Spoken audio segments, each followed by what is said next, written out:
इस बौद्धिक संपदा अधिकार में एक दिवसीय इंटेलेक्चुअल प्रोडक्ट्स पे जो सेमिनार है दिवसीय, इसमें मैं मंच पे विराजमान अतिथियों के स्वागत के लिए सबसे पहले मैं आमंत्रित करूंगा डॉक्टर श्री अमीला जी को कि जो हमारे प्रोग्राम के जो इंचार्ज हैं, विषय इंचार्ज हैं, अमीन शर्मा जी का स्वागत करें, पुष्प से उनका स्वागत करें।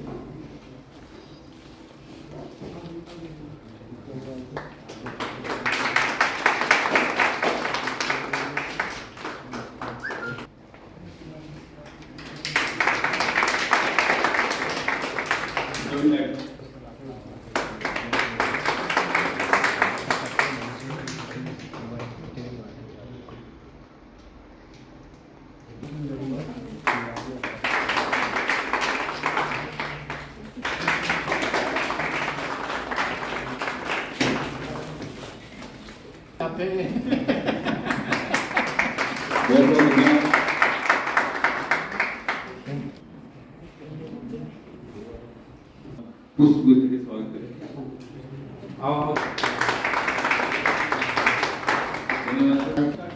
जागरूकता कार्यशाला में आप सभी का स्वागत है। मंच पर विराजमान कार्यक्रम के ऑफिसर इंचार्ज श्री अरविंद शर्मा जी, हमारे संयुक्त निदेशक कृषि श्री सतीश शर्मा जी, इस कार्यशाला में एक्सपर्ट के रूप में पधारे श्री राहुल सिंह जी, कृषि विज्ञान केंद्र पदमपुर की प्रभारी अधिकारी डॉक्टर सीमा चावला जी, मेरे साथी वैज्ञानिक डॉक्टर रूप सिंह मीना जी, डॉक्टर रघुवीर सिंह जी, डॉक्टर रवि मीना जी, और इस कार्यक्रम में पधारे सम्मानीय कृषक बंधुएं और महिलाएं और छात्र। और इसमें हमें ज़्यादा जानकारी नहीं है। जैसा कि हम जानते हैं कि गंगानगर क्षेत्र में कृषि के साथ साथ आज उद्योग धंधों का भी हम लोगों को जानकारी देते हैं, और जब हम अपना कोई कार्य शुरू करते हैं तो उसमें अगर जो भी हमारा ज्ञान है, जो भी हमारा प्रोडक्ट है, या जो भी कोई हमने अगर ऐसी तकनीकी विधा को पैदा किया है जिससे हमें आगे आने वाले में कुछ फायदा होने वाला है, तो उसको प्रोटेक्ट करना है। हम सभी जानते हैं कि आईपीआर के तहत पेटेंट, डिजाइन, कॉपीराइट्स, ये ऐसे कुछ तरीके हैं जिससे हमारी कोई भी जो उत्पाद है, जो बौद्धिक संपदा है, जो आइडिया है, या कोई और ऐसा तकनीकी उत्पाद है जिसको हमने इजाद किया है और उसको लंबे समय तक हम ही उसके ओनर बने रहे, उसका फायदा सबसे पहले जो उसने उत्पाद को तैयार किया, तकनीकी उसका आइडिया, उसके लिए ही ये आईपीआर ज़्यादा महत्वपूर्ण है। हम अपने बिजनेस में या कोई भी जो भी इनोवेशन हम करते हैं उसमें इसकी आवश्यकता रहेगी। तो आज जो भी हमारे बीच में पधारे हैं उनको ये ज्ञान के लिए ही ये तकनीकी कार्यशाला रखी गई है।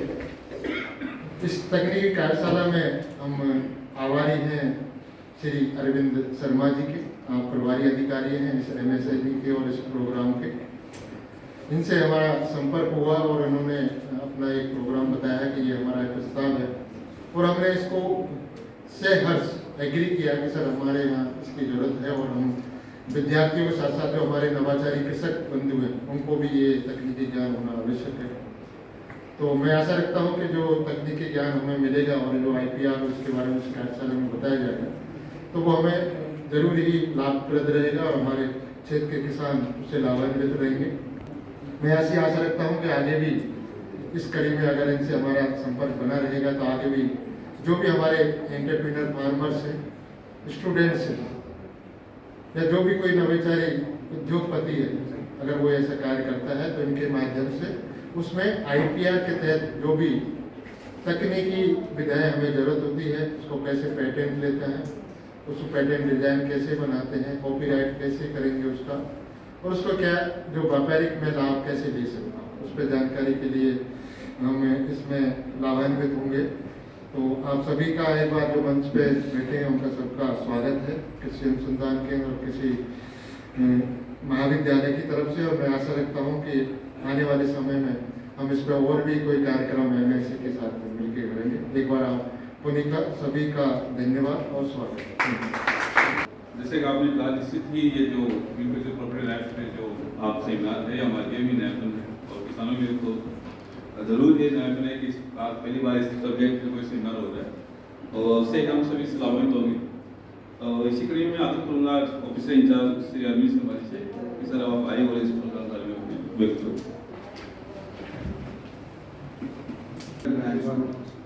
BS मीना जी, श्री सतीश शर्मा जी, शिवम मैडम और मेरे साथी राहुल जी। सबसे पहले तो मैं मीना साहब को बहुत बहुत धन्यवाद देना चाहता हूँ कि उन्होंने बहुत ही कम समय में इस कार्यशाला का आयोजन किया और साथ ही जो अपने किसान भाई हैं, फार्मर्स हैं, स्टूडेंट्स हैं, वो अपना कीमती समय निकाल दिया क्योंकि अभी मेरे को डॉक्टर बताया कि हार्वेस्टिंग में सीजन चल रहा है तो थोड़ा टफ होता है। तो मैं आपको थोड़ा सा जानकारी दूंगा कि MSME क्या होती है। आप में से काफ़ी लोग MSME जानते हैं क्या होती है MSME? अच्छा, आप सभी लोग फार्मर्स किसान हैं ना, अपना कुछ का कुछ उद्योग कर रहे होंगे, काम कर रहे होंगे ना, ठीक है। अब बट ये है कि वो ऑर्गेनाइज नहीं होगा उसका, कि तरीके से नहीं हो रहा, वो कैसे क्या करना, सिस्टम में नहीं होगा।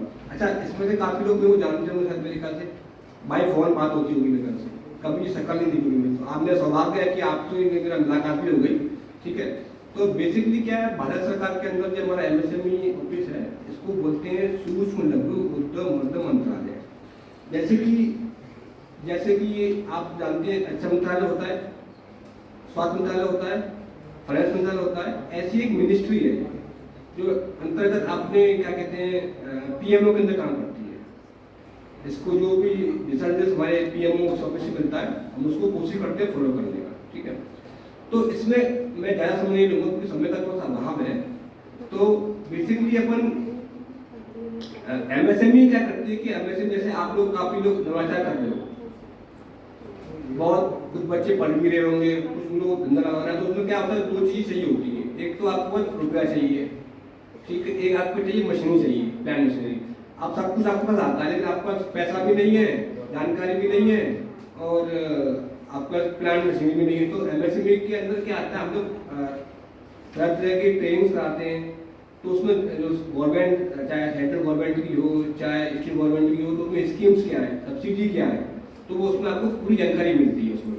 तो इसी के तहत हमारा एक टॉपिक है IPR, ठीक है। इसमें आपको जैसे कि आपने कोई अपने काम कर रहे हो, तब तो आप क्या करें, उसको आप कैसे आगे कंपनी बनाओगे, कैसे उसको अपना डॉक्यूमेंटेशन करोगे, तो पूरी आपको जानकारी मिलेगी।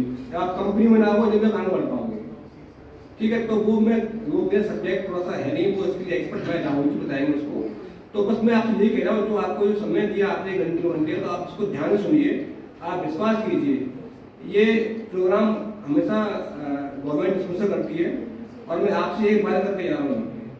अभी थोड़ा मेरी जानकारी में थोड़ा बाद में आया, अभी हमने जोधपुर यूनिवर्सिटी में अभी एक MDB प्रोग्राम कराया था हमने, मैनेजमेंट प्रोग्राम, ये 5 दिन का था और पूरा एक्सपोर्ट होता। मेरा BHG से मेरी बात हो रही थी अभी, तो मैंने कहा आप कैसे करते हो, सर एक्सपोर्ट हम करना चाहेंगे। तो भविष्य में नेक्स्ट जब भी समय मिलेगा तो मैं आपसे एक वादा करके जा रहा हूँ कि जैसे मेरे प्रोग्राम दिल्ली का आएगा तो वो यहाँ भी करूँगा मैं, ठीक है। तो उसमें क्या होगा कि आपको एक्सपोर्ट का पूरा प्रोसीजर मिलेगा, क्योंकि गंगानगर एक काफ़ी एग्रीकल्चर की बहुत ही स्ट्रॉन्ग एरिया है, ठीक है। लेकिन अभी क्या ऐसे नागौर में क्या हमारे जीरा होता है, जीरा का मतलब 200 रुपये किसान बेच रहा है, लेकिन वो वही जीरा कलकत्ता 1200 बेच रहा है। अंतर कैसे आ गया उसमें, वो थोड़ा वैल्यू एडिशन नहीं किया आपने, जानकारी नहीं हमारे पास। तो मैं आपसे एक बार फिर जरूर मिलना चाहूँगा, वो रहेगा हमारा एक्सपोर्ट पर रहेगा। उसमें क्या है कि उसमें 5 दिन का रहेगा लेकिन, ठीक है। और उसमें आपको फायदा क्या मिलेगा, एक तो आपको कोई इसकी फीस पे नहीं करनी पड़ेगी। अगर आप दिल्ली वगैरह में काम करोगे तो इसकी फीस आपको 1 लाख रुपये होती है। तो अभी क्योंकि मेरे पास खत्म हो चुके हैं सारे, मार्च मंथ का क्लोजिंग आ गई है, तो मैं उसके लिए थोड़ा आपसे सॉरी बोलता हूँ कि नेक्स्ट टाइम मैं आपको पता करके जा रहा हूँ, ठीक है। अगर आता है मिनिस्ट्री से बता रहा हूँ। उसमें आपको एक्सपोर्ट, जैसे आप गेहूँ कर रहे हो, आप जो भी आप कर रहे हो, तो उसको आप कैसे बाहर बेच पाओगे, और उसके साथ ही आपको ना सर्टिफिकेट भी मिलेगा। तो वो सर्टिफिकेट का रूल क्या होता है, एमएसएमई में क्या होता है कि जैसे कि आप कोई सरकारी योजना आती है तो उसमें फाइल लगाते हैं, ठीक है। तो जैसे कि हम लोग डेयरी फार्मिंग कर रहे हैं तो जो भी हो उसमें सब्सिडी होती है तो उसमें सर्टिफिकेट मांगते हैं, तो वो उसमें एक क्राइटेरिया होता है, तो वो आपको मिलेगा, फ्री में मिलेगा, ठीक है। तो मैं ये कह रहा हूँ कि आप जो भी आप ये 1 घंटा 2 घंटे समय बहुत ही कीमती समय, आपका बहुत कीमती है, हमारा बहुत कीमती समय। मैं डी साहब को बहुत बहुत धन्यवाद देता हूँ, अपने पूरा कॉलेज के स्टाफ को भी और उसके अधिकारी को धन्यवाद। Thank you. ब्लॉक में काफी लोग होते हैं। 7830000986 3000986। आप कोशिश करें कि वर्किंग टाइम में कॉल करें और मैसेज करें, ठीक है। 6, ठीक है। मेरा नाम अरविंद शर्मा है और मैं एस्पायर स्कीम है भारत सरकार की, उसका इंचार्ज भी हूँ और ये दिल्ली के प्रोग्राम आज से मैं करता हूँ, ठीक है। तो 783 783000986। ऐसी माफी करता है कार्यक्रम की इसी कड़ी में मेरा आग्रह रहेगा जो डॉक्टर सतीश शर्मा जी से कि सर आप आयोग में श्रद्धेय डॉक्टर BS मीणा साहब, डीन एग्रीकल्चर कॉलेज, प्रभारी केवी के मैडम चावला जी, अपने MSME तकनीकी विकास केंद्र के आयोजक वैज्ञानिक शर्मा जी, टेक्निकल एक्सपर्ट्स, कास्का बंधुओं और प्यारे विद्यार्थियों, दर्रों और दीवारों पर जो हसरत की नज़रें होती हैं, खुशकिस्मत होते हैं जो ऐसे प्रशिक्षणों में सम्मिलित होते हैं। दोस्तों, किसी उद्यमी की यदि कहानी सुननी हो तो आप जनरली पाएंगे कि वो अपने बच्चे को क्राइसिस में छोड़ देते हैं।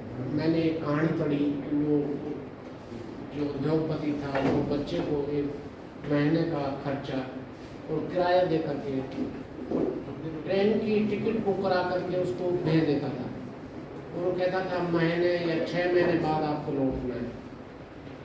6 महीने में वो सारी वो विदाएं, वो दुनिया से लड़ने की कैपेसिटी, वो रेसिस्टेंस पावर अपने आप में डेवलप करता था और वो अनुभव उसको ये सिखाता था कि मुझे अपना धंधा कैसे चलाना। आप जनरली देखिए कि जहाँ की सोच है ना, आदमी की सोच ही आगे तक ले जाती है। उद्यमी का बेटा कभी भी नौकरी नहीं करता है, वो हरदम उद्योगपति बनेगा और आप चाहे उनको कितने ही क्राइसिस में रख लो, वो सर्टेन लेवल तक पहुंच जाएगा। रिस्क बेयरिंग कैपेसिटी उसकी अच्छी होती है। नौकरी करने वाले का बच्चा जनरल नौकरी करेगा क्योंकि उसको रिस्क बेयरिंग कैपेसिटी, वो सिक्योर पोजीशन में रहना चाहता है, वो ज़्यादा रिस्क नहीं लेता है। और इस दुनिया में जो रिस्क लेता है वही सबसे ज़्यादा उन्नति करता है। जब हम नौकरी में लगे थे तब हमें लोग बात कहते थे बोतल में पानी निकलेगा, तो हम हंसते थे, यार क्या कह रहे हैं, बोतल में कोई पानी निकालेगा। और ये हकीकत है, बोतल में पानी। माननीय प्रधानमंत्री महोदय द्वारा 5 साल पहले जब ये आधार कार्ड चलाया तो एक धारणा थी इस आधार कार्ड से क्या होगा, यार एक कार्ड हो, परिचय कार्ड, फलाना कार्ड, टीका कार्ड, इतने एक आधार कार्ड हो चला गया। किसी को ये पता नहीं था कि इस आधार कार्ड के पीछे क्या प्लान है। और जब पता चला कि कम से कम 54 लाख NGO फर्जी हैं, तब सामने आया कि यार इस आधार कार्ड की अहमियत तब क्या है। एक एग्जाम्पल मैं देता हूँ कि रॉबर्ट ब्राउन ने स्टीम बोट का आविष्कार किया था और उसने पहला डेमोन्स्ट्रेशन दिया तो वो कहा कि मैं इस लोहे की पतवार को पानी के ऊपर तैर के बताऊंगा। और जो जनता, उसने इतनी एडवर्टाइजमेंट की कि हडसन नदी के ऊपर जो पहला डेमोन्स्ट्रेशन रॉबर्ट ब्राउन ने दिया था उसमें इतनी जनता इकट्ठी हुई कि हम देखते हैं कि यार लोहे की पतवार पानी पर कैसे चलती है। और जब डेमोन्स्ट्रेशन दिया तो उसने कहा मेरी स्पोर्ट में बैठी है, मैं इंजन स्टार्ट करूंगा और मैं इस लोहे की पतवार को पानी में तैर के दिखाऊंगा। उस भीड़ में से मात्र 5% आदमी भी ये तैयार नहीं हुए कि हम इसमें बैठ जाएं। किसी समझदार ने कहा, बुजुर्ग आदमी ने, कि एक काम करो, इस रॉबर्ट ब्राउन के अंदर बैठा दो, ये इंजन स्टार्ट कर देगा, हम ये कुंडा जो बाहर रस्सा लग रहा है इसको रस्से को खोल देंगे तो ताकि डूबे तो ये अकेला ही डूब जाए। और जब वो रस्से को खोलने लगे तो 90% जनता चिल्लाई थी कि ये लोहे की पतवार है ना, ये कभी तैर नहीं सकती, ये डूबेगी, अरे बूढ़े आदमी को डुबाऊंगा, ये जिद्दी है, ये अपनी जिद पे अड़ा हुआ है, ये डूबेगा और ये लोहे की पतवार है डूब जाएगी। और उसमें से 5% भी चुप थे। और जब वो लोहे की पतवार इंजन स्टार्ट किया और जब वो बोट चली तो वो 5% जो चुप थे तो वो चुप ही रहे, क्योंकि वो तो सकारात्मक सोचती, उन्होंने सोचा हो सकता है ये तैर जाएगा। वो 95% जो चिल्ला रहे थे ये डूबेगी, वो सबसे पहले चिल्लाए कि ये अब कभी नहीं डूबेगी, ये तैरती रहेगी। मेरा सब ये दृष्टांत सुनाने का मतलब यही था, ये नेचर में 95% नेचर में आदमी नेगेटिव जो एटीट्यूड आता है ना, वो आदमी के दिमाग में ऑटोमेटिक आ जाता है। चाहे कोई कितना भी सकारात्मक सोच रखता हो, वो 95% पहले ये सोच लेगा इससे क्या होगा। ये ह्यूमन टेंडेंसी है। 5% की कुछ गुंजाइश रहती है सकारात्मक सोच में। सोच सकारात्मक रखनी चाहिए। आधार कार्ड का देखा, ITR का देखा, IPR का देखा, आपको देखा होगा तो हमारे कैंप चल रहे हैं आजकल, ई-गिरदावरी कैंप, जिसमें 11 डिजिट का आपके कार्ड इशू होगा, काश्तकार को कार्ड इशू होगा। और वो काश्तकार को कार्ड जब इशू होगा तो वो जिस संबंध में जब आज पटवारी के पास जा रहा है, ग्राम सेवक के पास जा रहा है, किसी और के पास जा रहा है, शायद उसको जाने की जरूरत नहीं पड़ेगी। वो राजकाज से लिंक हो जाएगा, वो विभागों की देश सुविधा, सारे विभागों की देश सुविधा से लिंक हो जाएगा, ठीक है, वो रेवेन्यू रिपोर्ट से लिंक हो जाएगा। जहां जिस काश्तकार को जो चाहिए, उसको गिरदावरी चाहिए या जमाबंदी चाहिए, जमीन का नक्शा चाहिए, तो वो अपने निकाल सकता है। बैंक से लिंक हो गया और आप अपने बैंक अकाउंट को आप घर बैठे के आपको पता चल जाएगा कि मेरे खाते में कितने पैसे। पहले बैंक में जाना पड़ता था। मेरे पास कुछ काश्तकार ऐसे ही है कि साहब कहीं ऐसा तो नहीं हम सीलिंग में आ गए। हमने यही कहा कि आप यदि सीलिंग में आ रहे हैं तो आपने बेटा पोता जो भी है आप उनके नाम करो, ठीक, सीलिंग से बचो। मगर ये कार्ड आपको बनवाना पड़ेगा और इस कार्ड की अहमियत आज 5 साल बाद आपको पता चलेगी कि यार ये बहुत जरूरी था। उद्यमता कार्ड, यदि उद्यमता कार्ड इंडस्ट्रियलिस्ट के यदि उद्यमता कार्ड स्टार्ट हो जाता है तो अब वो कितनी जगह GST के लिए अलग भरने जा रहा है, इनकम टैक्स के लिए अलग भरने जा रहा है, उसको कई जहां वो KYC के लिए अलग जा रहा है, बैंक लोन के लिए अलग जा रहा है। यदि वो कार्ड बन जाएगा तो वो एक जगह लिंक हो जाएगा और लिंक होने के पास वो सारी सुविधाएं अपने आप ले सकता है। झुकता है आसमान झुकाने वाला चाहिए, मिलता है सब कुछ और लेने वाला चाहिए। तो आदमी की सोच है ना, वो बदलनी चाहिए। और ये जो IPR में नाम सुनते ही आ गया, मैंने कहा कोई नई चीज है यार, लेकिन जाके सुनना जरूर चाहिए और अपने को ये जानना चाहिए कि ये क्या है। बहुत अच्छी पहल है, बहुत अच्छी सोच है। यदि ये इंटेलेक्चुअल्स जो प्रॉपर्टी राइट्स है, ये यदि आगे बढ़ती है चीजें, इसमें बहुत सुविधाएं मिलेंगी। हमारे हिंदुस्तान का जो यूथ है वो आप जनरली देखोगे तो ये बाहर वेस्टर्न कंट्री में क्यों भागता है, जर्मनी, फ्रांस, USA, UK, इधर भागता है कमाने के लिए, पढ़ लिख के यहाँ जाता है, वो उधर माइग्रेट होने की कोशिश करता है, क्योंकि वहाँ लिविंग स्टैंडर्ड बहुत अच्छा है, बेसिक सुविधाओं के लिए जूझना नहीं पड़ता है।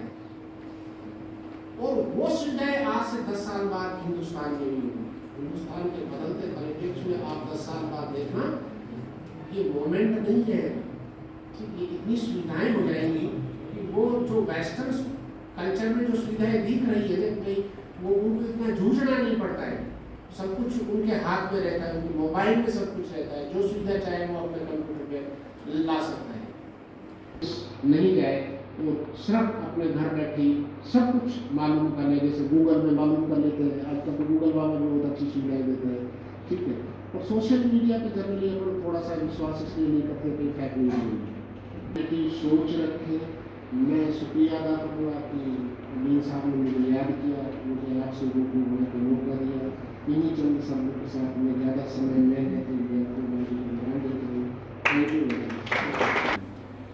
क्योंकि आप हमेशा कुछ न कुछ नया लेके आते हैं, तो आज भी जैसे कि आप हमेशा की तरह एक पल के लिए सभी को बांध दिया आपने, तो बहुत बहुत आभार आपका।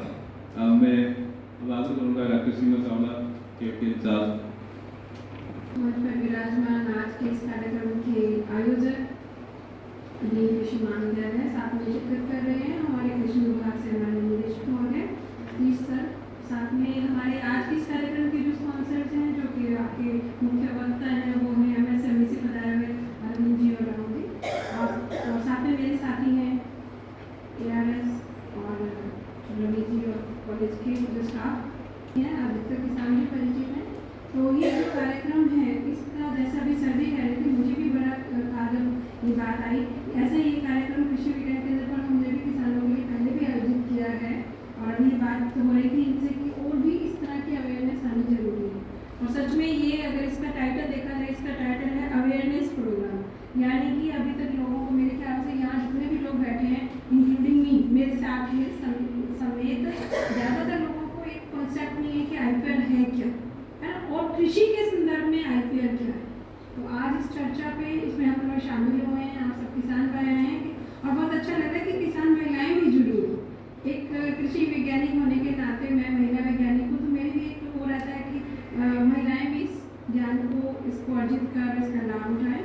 तो ये जो एक सार्थक प्रयास है, हर पहल की एक शुरुआत होती है, तो उसी हिसाब से आज ये जो शुरुआत की गई है, ये बहुत अच्छी शुरुआत है। उम्मीद करती हूँ कि आज ज़्यादा समय हम नहीं लेते हुए हमारे वक्ताओं को दें, और आप लोगों से भी एक छोटी सी गुजारिश रहेगी कि आज इस कार्यक्रम में अपनी शंकाओं का, अपनी क्वेरीज का, आपके जो प्रश्न है, उनको एक वन वे ना करके एक तरफा नहीं होकर दो तरफा होना चाहिए। ये मंच आपको जानकारी उपलब्ध कराता है, तो अपना फर्ज बनता है कि अपने भी उस जानकारी में रूबरू होकर, उसमें सम्मिलित होकर अपने प्रश्नों का भी, शंकाओं का भी समाधान प्राप्त कर सकें और इस ज्ञान का आयोजन करिए। उम्मीद करती हूँ इसी तरह से आप लोग हमारे साथ जुड़े रहेंगे और इस तरह के कार्यक्रमों का लाभ उठाते रहेंगे। धन्यवाद। राम राम। मेरा नाम राहुल सिख जी है। मैं आप ही के पड़ोसी जिले हनुमानगढ़ डिस्ट्रिक्ट से बिलोंग करता हूँ, हाजरा तहसील से। मूलतः वहाँ से ही है, लेकिन पढ़ाई लिखाई सब जयपुर से की है हमने। और मैं आपको बताना चाहूँगा कि मैं IPR में IPR अटॉर्नी हूँ, और साथ ही advocate and attorney in Supreme Court of India and Rajasthan high court. Ministry of MSME के साथ हम जुड़े हैं आपके लिए अवेयरनेस प्रोग्राम्स कंडक्ट कराने के लिए। एंड हम यहाँ पे आपको बताएंगे कि आज का जो टॉपिक है IPR, इंटेलेक्चुअल प्रॉपर्टी राइट्स, कि ये बौद्धिक संपदा क्या चीज़ है, या आपके कैसे काम में आएगी, आप इसका कैसे लाभ उठा सकते हैं। यहाँ पे जो मौजूद किसान हैं, व्यापारी हैं, वो कैसे इसका फ़ायदा उठा सकते हैं। जो यहाँ किसान और व्यापारी मौजूद हैं, उनके जो बच्चे हैं, वो कैसे आगे IPR में कैसे काम कर सकते हैं खुद से भी। और हम सबके बारे में आपको आज बताएंगे कि ये क्या चीज़ होती है, इसमें कौन कौन से टाइप के IPRs हैं, हम उनके बारे में भी आपको समझाएंगे कि IPR क्या चीज़ है। पीछे कुछ स्टूडेंट्स भी बैठे हैं जिन्हें भी हम बताएंगे कि वो आगे IPR को कैसे इस्तेमाल कर सकते हैं, कैसे उसका फ़ायदा उठा सकते हैं। और साथ ही हम ये भी बताएंगे आपको कि MSME में अगर आप रजिस्टर्ड होते हैं, तो MSME में रजिस्टर्ड होने के बाद आपको क्या क्या सुविधाएं मिलती है, आपको IPR में क्या रिबेट मिलती है। और MSME में भी कई सारे लाभ ऐसे हैं जो आपको समझाएंगे। हमारे साथ जो हमारे प्रभारी हैं अरविंद जी, वो भी आपको बताएंगे कि कैसे कैसे आप लाभ ले सकते हैं, आप उनसे भी संपर्क कर सकते हैं। हम स्टार्ट करते हैं सबसे पहले कि ये IPR आखिर है क्या चीज़। हम यहाँ पे कमरे में कई देर से सुन रहे हैं ये तीन जो शब्द हैं IPR, यानी इंटेलेक्चुअल प्रॉपर्टी राइट्स। तो मैं आप लोगों से ही जानना चाहूँगा, मैं आप लोगों के बीच में भी आऊँगा, आप लोगों से 1-to-1 कम्युनिकेशन करेंगे, हम डिस्कस करेंगे कि कौन कौन इसके बारे में जानता है। अगर नहीं जानते तो मैं उन्हें बताऊँगा, जो जानते हैं वो प्लीज़ मुझे बताइए कि ये IPR क्या चीज़ होती है। हाँ जी, यहाँ मौजूद किसान हैं, यहाँ पे मौजूद जो व्यापारी हैं वो बताइए, सुना होगा कभी आप लोगों ने IPR, कभी सुना हो? बौद्धिक संपदा कहते हैं इसे। अच्छा, IPR में एक जो वर्ड है बीच वाला वो है प्रॉपर्टी। प्रॉपर्टी के बारे में सुना होगा। एक एक वर्ड को तोड़ के समझते हैं हम कि क्या चीज़ें होती है। प्रॉपर्टी आपकी ज़मीन क्या है, आपकी प्रॉपर्टी है। जहाँ आप खेती करते हैं वो आपकी ज़मीन है, जहाँ आप रहते हैं वो आपकी ज़मीन है, जहाँ पे आप अपना जो भी आप फसल उगाते हैं उसे स्टोर करते हैं, वेयर हाउस है, गोदाम है, वो भी आपकी क्या है, प्रॉपर्टी है। और राइट का मतलब क्या होता है, अधिकार। मैं अगर मान लीजिए यहाँ पे मौजूद कोई भी किसान भाई साहब है, भाई साहब आपका नाम बताइए। जसविंदर जी। जसविंदर जी किसान हैं आप सर, तो आपका खुद का किधर सर, कि आप कैसे किसानी करते हैं? आप नॉर्मली जैसे मान लीजिए जसविंदर जी हैं या कोई भी किसान है, उनके खेत है, उन खेत के क्या होंगे, कागज। तो कागज का मतलब क्या हुआ कि क्या कोई दूसरा व्यक्ति उन कागज को तहस नहस करके या बिना कागज अपने नाम करवाए उस प्रॉपर्टी पे कब्जा कर सकता है? वो उनका राइट सरकार ने उन्हें दिया है, वो राइट उनको सरकार ने दिया है। कोई भी व्यक्ति यहाँ पे हो, जैसे मान लीजिए घर के कागज है आप मान के चले, या किसी घर में मोटरसाइकिल है, गाड़ी है, तो उसके भी क्या होते हैं, कागज बने हुए होते हैं। कागज का मतलब क्या हुआ कि अधिकार आपको किसी कागज में लिख के दे रहे हैं। वो एक गवर्नमेंट का पेपर है, वो चाहे भारत सरकार का हो सकता है चाहे राज्य सरकार का, जिसमें ये मेंशन किया जाता है कि ये चीज इस फलाने व्यक्ति की है, ये इसी की है, ये किसी को ट्रांसफर कर सकता है, बेच सकता है, वो अलग चीज है। वैसे ही अब आप IPR की अगर बात करेंगे, इंटेलेक्चुअल क्या चीज हो गई है, यानी प्रॉपर्टी और राइट्स, ये दो चीज को समझ में आ गई। कोई आप ऐसी चीज है जो आपकी है और जिसपे आपका क्या है, अधिकार। तो ये इंटेलेक्चुअल क्या चीज हो गई, इंटेलेक्चुअल के बारे में नहीं रहूंगा, इंटेलेक्चुअल क्या चीज हो गई। अब मैं कुछ IPR अलग अलग तरीके के होते हैं, मैं उनके बारे में बताऊंगा तो आपको हो सकता है थोड़ा समझ में आए। सबसे प्रचलित नाम जो है, सबसे ज्यादा जो नाम चलता है वो है पेटेंट। सुना होगा कि आपने पेटेंट। अब आपको लग रहा है कि हाँ ये IPR है, आप लोग से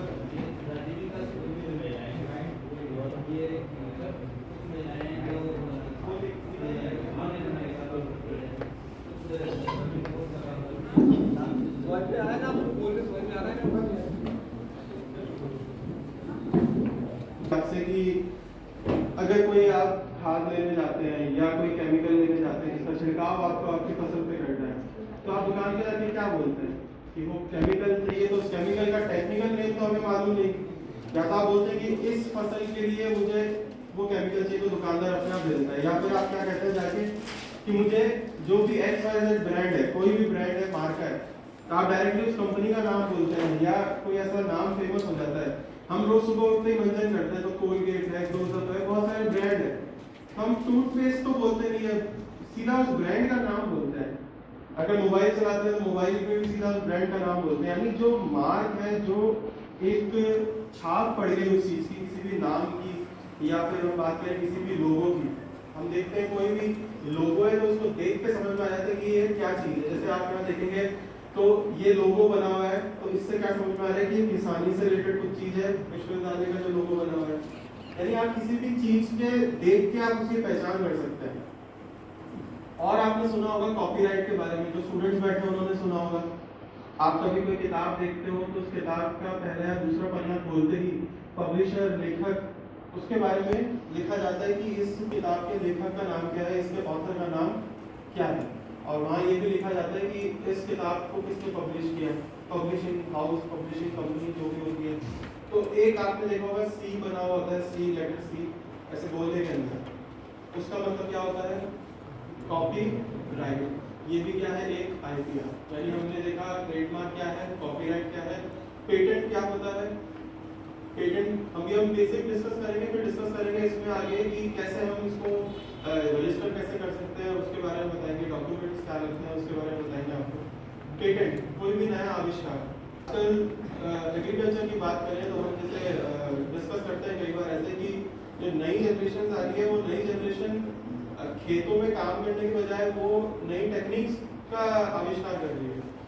डायरेक्ट लेबर वर्क नहीं करके, जैसे लेबर वर्क का मतलब हुआ कि किसान, अभी जैसे आपके खेतों में खूब काम चल रहा है, कई किसान यहाँ पे उस वजह से मौजूद भी नहीं है, तो आपने देखा होगा कि लेबर वर्क कितना ज़्यादा है, यानी कोई व्यक्ति को कितनी ज़्यादा मेहनत करनी पड़ती है खेतों में काम करने के लिए। तो खेतों में अगर काम कर रहे हैं, अब धीरे धीरे टेक्निक्स मशीन आ रही है, उसकी वजह से क्या हो रहा है, आपका जो समय है वो बच रहा है, जो लेबर है जिसको काम करना पड़ता है, जो भी व्यक्ति किसान है उसको लेबर का मतलब यहाँ पे क्या हुआ कि आप जो परिश्रम कर रहे हैं अपना खेत, उसको लेबर कह रहा हूँ मैं। तो यानी आपको खुद से मेहनत करने की जगह मशीन आपका काम कर रही है।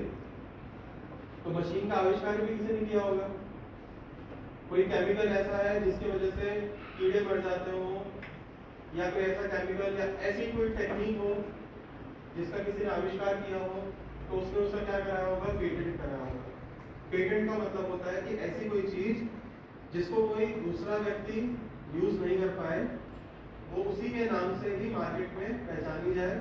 मार्केट में जब भी वो कोई कंपनी उस प्रोडक्ट को बनाना चाहे, यानी आप देखेंगे कि ट्रैक्टर तो हर कंपनी बना रही है, और हर कंपनी बना रही है, इसका मतलब कि किसी एक कंपनी ने ट्रैक्टर नहीं बनाया, हर कंपनी ट्रैक्टर्स बनाती है। जैसे ट्रैक्टर किसान देखते हैं कि खूब काम में आता है, या औजार होते हैं कई ऐसे जो काम में आते हैं, तो हर कंपनी उसको बना रही है। तो जिसने उसको पहली बार इन्वेंट किया था, जैसे सर ने बताया था कि शिप के बारे में सर बता रहे थे कि पानी में अगर कोई लोहे की, उन्होंने बोला कि वो तैर पाएगा कि नहीं तैर पाएगा, यानी शिप किसी ने बनाया, आविष्कार किसने किया। बल्ब है जैसे, उसका भी किसी ने आविष्कार किया, हर चीज का किसी ने क्या किया, आविष्कार किया। मोटरसाइकिल का भी